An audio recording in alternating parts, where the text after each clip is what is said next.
bonjour. Alors, nous allons faire des volumes de solides complexes. Donc, volume de solides complexes, pour calculer le volume d'un solide décomposable, il suffit d'additionner les volumes de tous les solides qui le composent ou d'en enlever des parties si c'est des parties qui ont été tronquées ou enlevées.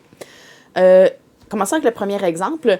Ici, on a un prisme à base rectangulaire surmonté d'un cylindre. Alors, j'ai le volume du prisme plus le volume du cylindre. Alors, je vais y aller avec ma formule pour dire que, excusez pas l'air, mais le volume total, c'est le volume du prisme plus le volume du cylindre.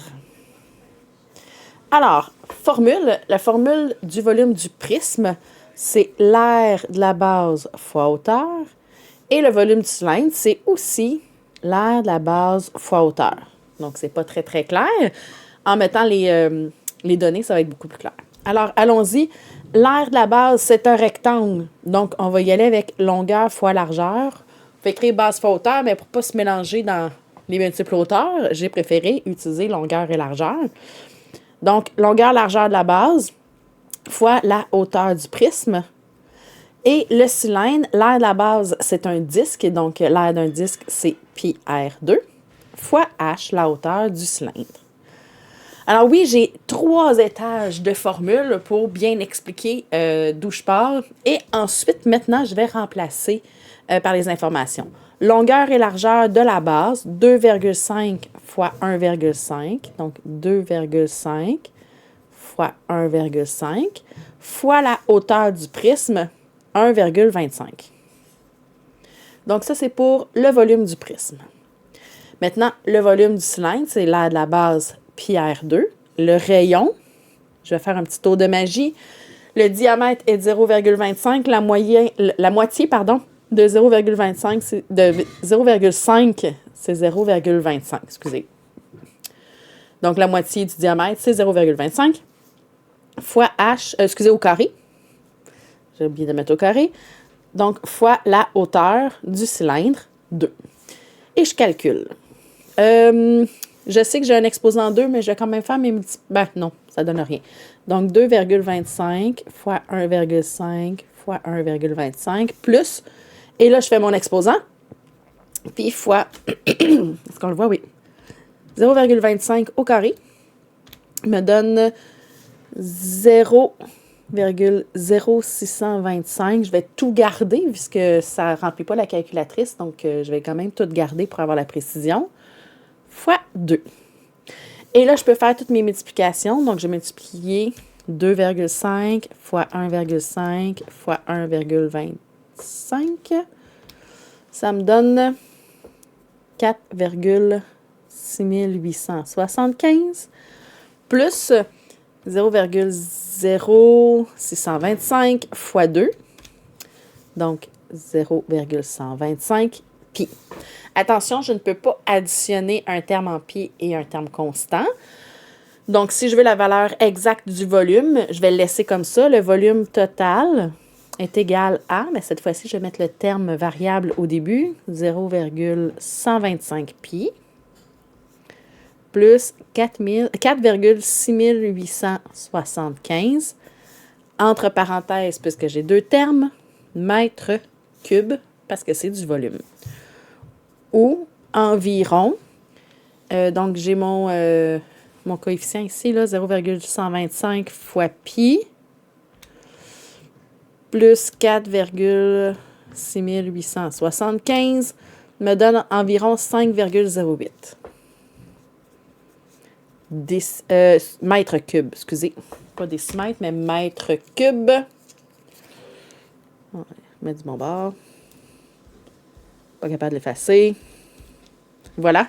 Mètres cubes pour le volume ici de mon solide décomposable, composé d'un prisme à base rectangulaire et d'un cylindre.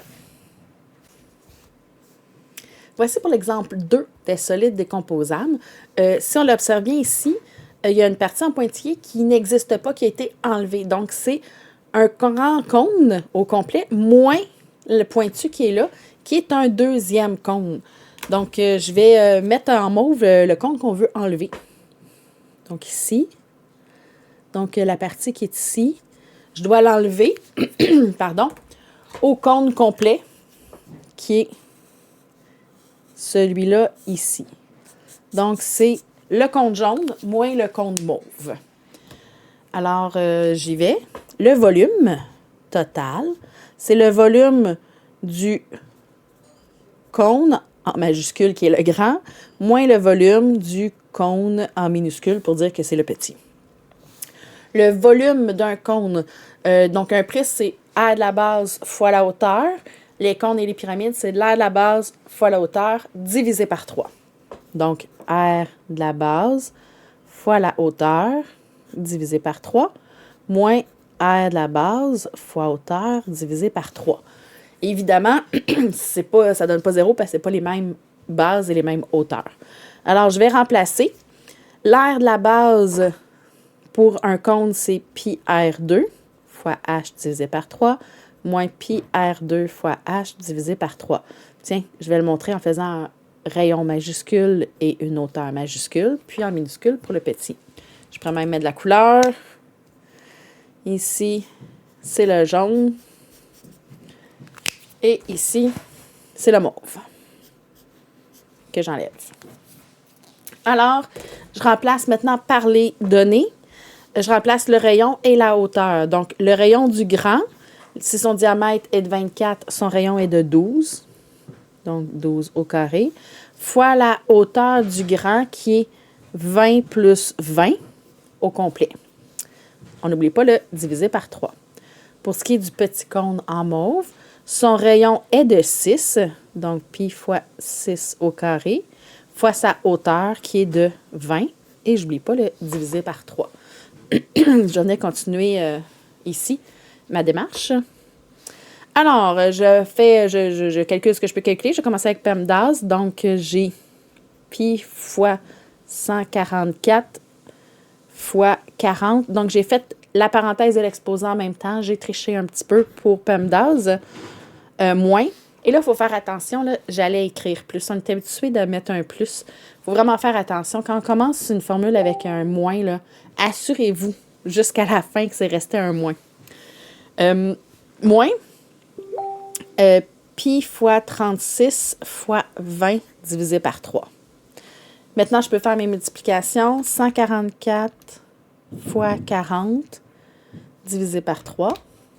Ça me donne 1920, on n'oublie pas le symbole pi, moins 36 fois 20 divisé par... Ah, je me suis fait une erreur. 36 fois 20 divisé par 3, 240, toujours avec le symbole pi qui est là. Alors, comme les deux, c'est des termes en pi, je peux les soustraire. 1920 pi moins 240 pi me donne 1680 pi. Alors, le volume total de mon cône tronqué, qu'on appelle, qu'on enlève un bout. Donc, c'est égal à 1680 pi centimètres cubes ou environ 1680 fois pi. 5278,88 parce que j'arrondis. Ici, donc, à 88 centimètres cubes.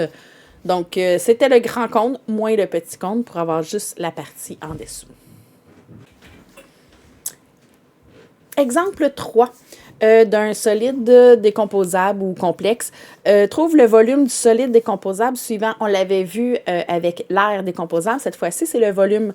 Alors, c'est un prisme à base hexagonale dans lequel on a percé un trou, donc un cylindre. Alors, je vais prendre le volume du prisme à base hexagonale moins le volume du cylindre.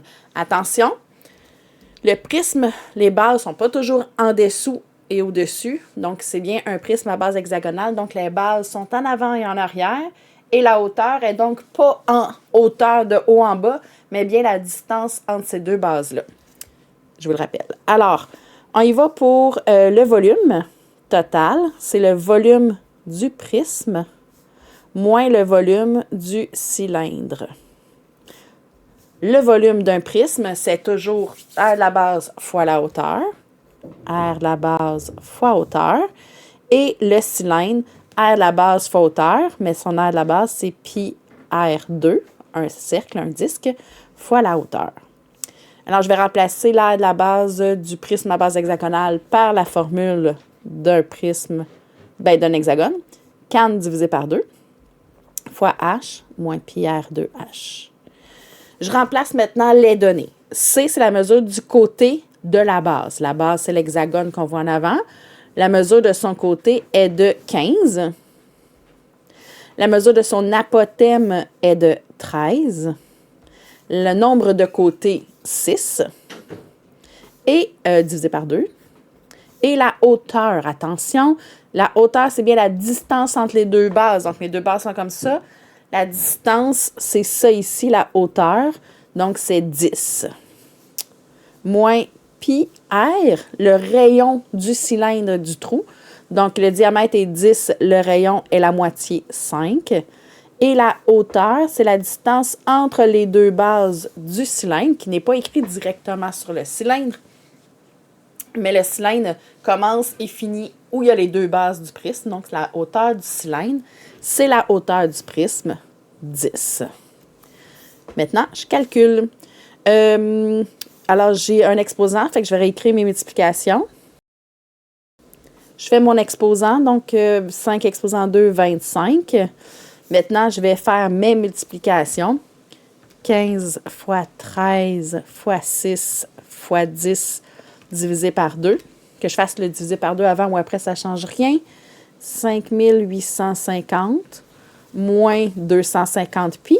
25 fois 10, 250 pi. Je ne peux pas additionner des pi avec des pas pi. Alors, si je veux la réponse exacte, ça me donne ça. Et attention, je vais écrire le terme variable au début. Oui, je vais commencer avec un moins 250 pi plus 5850, puisqu'il n'y a rien avant, donc c'est positif, ça veut dire plus. Entre parenthèses, millimètre cube, puisque c'est le volume. Et si je le veux approximatif, je vais faire 250 négatif fois pi plus 5850, ce qui va me donner environ 5064,60 millimètres cubes. Alors, si je le veux exact, il faut juste que je le réécrive dans le bon ordre avec mes parenthèses. Alors, quand j'ai un trou, je fais tout simplement l'enlever à l'intérieur du prisme de base.